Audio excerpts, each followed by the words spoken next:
In this future setting, convicts no longer serve time in cells.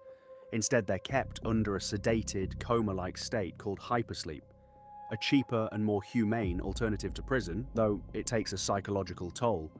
Every so often, inmates are briefly revived so staff can confirm their mental stability.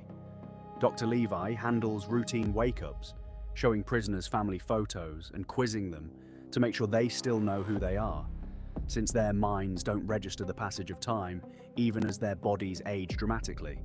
Dr. David, another staff psychologist, works with the inmate who insists he's innocent of killing his wife. Showing the man a message from his unforgiving daughter only deepens his despair before he's sedated again.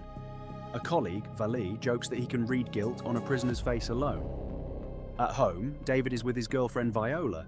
She's found a photo of his late wife, and though he insists he's moved on, he asks her to keep her presence there, secret since visitors aren't permitted. One 19/2/51, David learns that Dr. Raldi, his eventual replacement, has arrived a month ahead of schedule to observe him, a surprise that unsettles David. Levi later admits she's the one forcing him out, explaining that prolonged exposure to inmates isn't good for anyone's mental health and that he's never properly grieved his wife's suicide, for which he still blames himself. That afternoon, David trains Raldi on the wake-up procedure, using a prisoner named Anna as an example. She's serving 9 years and initially can't recall her crime until David reminds her she caused a fatal drunk driving accident, which triggers a breakdown the system has to sedate her out of. That evening, David tells Viola he's lost his job, and she offers to let him move in with her. The next day, protesters have gathered outside the facility, angry about the secrecy of the Hypersleep program and accusing David personally of torturing inmates. Word arrives of an emergency wake-up. Prisoner 517, whose entire file has been wiped and who hasn't even been given a fresh shave. He accuses the staff of reducing patients to mere numbers while refusing to reveal anything about himself. David wants to sedate him again without further evaluation since he seems lucid, but Raldi disagrees and wants it documented. 517 cryptically warns David not to make a mistake right before leaving the job, unnerving everyone, since he shouldn't know that. When David tries digging through the prisoner's stored belongings, he discovers his access has already been revoked. An alarm then sends him to Anna's pod, which is losing oxygen. He fixes a disconnected cable just in time. Suspicious that two malfunctions occurred so close together, he accuses Raldi of sabotage to help 517 escape. Raldi counters by revealing he already knows about Viola's secret visit. Vali draws a gun to keep order. Back in the main room, the group finds Viola stroking 517's head. She accuses David of hurting him, and both Vali and Raldi believe her over him.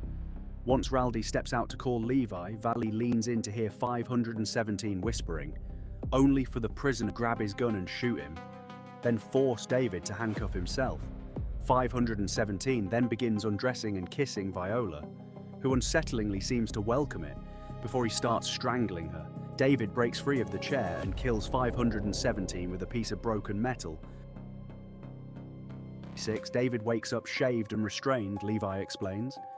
He's now a prisoner himself, convicted of killing 517, but his memory of stabbing the man with a chairpiece doesn't match what actually happened, so Levi guides him through the real sequence via flashback. It turns out 517 was Carlo, Viola's husband, a neurologist, serving 80 years for murdering his affair partner. David had been drawn to Viola even while she was still married, having noticed she'd filed for divorce. They met properly after one of her piano concerts and quickly became involved. In the present, David insists they were together 4 years, but Levy corrects him it was only 11 months. This unlocks another memory. Viola had learned from an acquaintance of Carlo's that his conviction may have been based on planted evidence, and she'd asked David to investigate and speak to Carlo directly. David's refusal caused a rift, revealing to him that Viola never stopped loving her husband. Levi reveals what David did next. He erased Carlo's records and cut his oxygen to kill him quietly, but Anna's pod shared the same supply line, so she died too, setting off the alarm that exposed him. Overwhelmed with guilt, David has to be sedated once more, but Levi tells him the courts have granted him parole for the last decade of his sentence. conditional on a reintegration program. He's been under for 10 years and is now 55.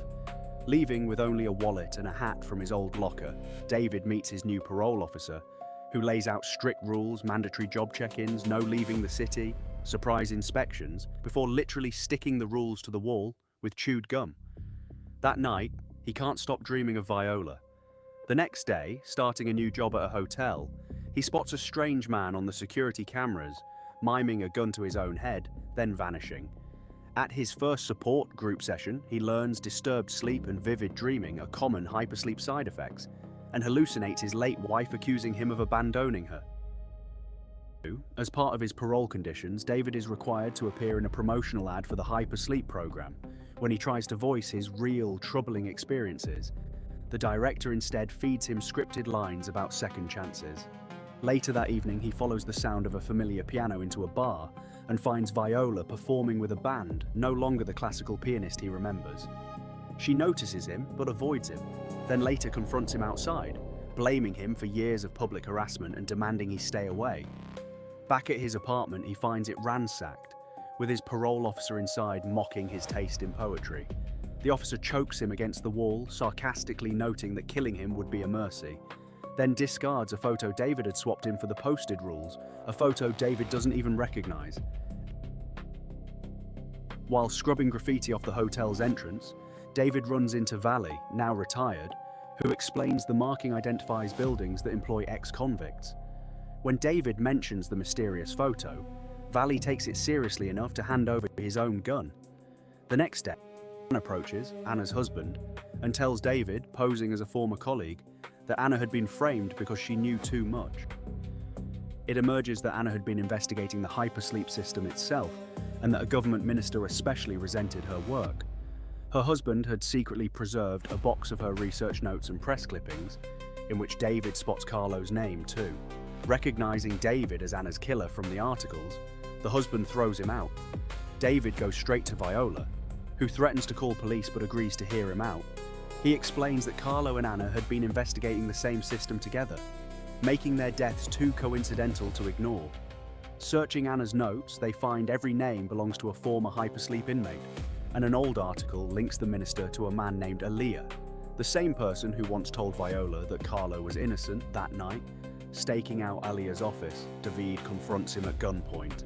Aaliyah admits he'd always suspected the program was corrupt and had leaked files to Carlo, confirming both Carlo and Anna were innocent, and revealing he actually knows David, though David has no memory of him.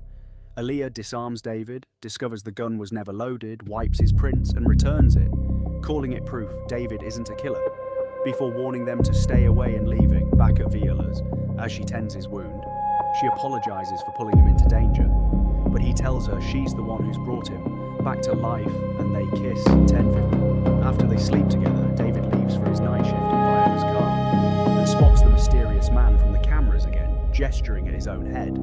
This time, David notices the gesture lines up exactly with his own injury before the man disappears.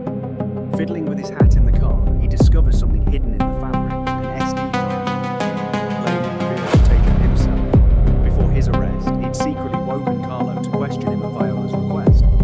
Carlo had explained that hypersleep strips away psychological defenses, leaving prisoners subconscious, open to suggestion. So when staff discuss their crimes with them during checkups, the details get absorbed and reconstructed as false memories, convincing prisoners they're guilty of things they never did.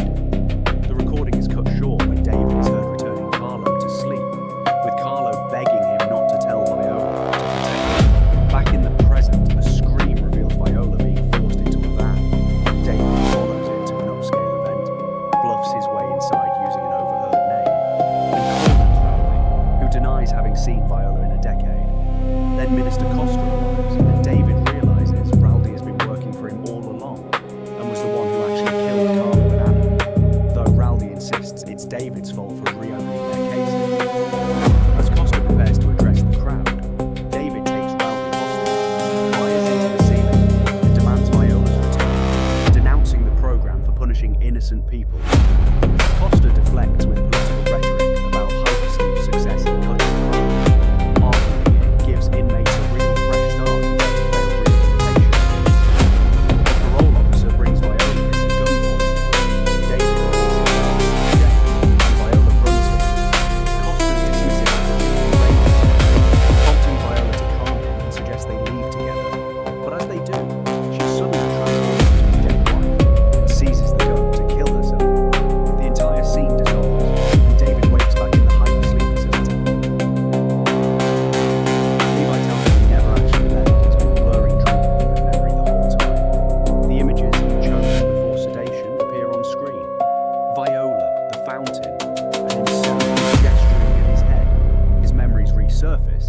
David tries explaining everything to Levi, but she assumes he's simply disoriented and has him look in a mirror, revealing he's now an elderly man who has been asleep for 35 years, with 1 year left on his sentence. He's sedated once more. As David dreams peacefully of a life with Viola, the video ends.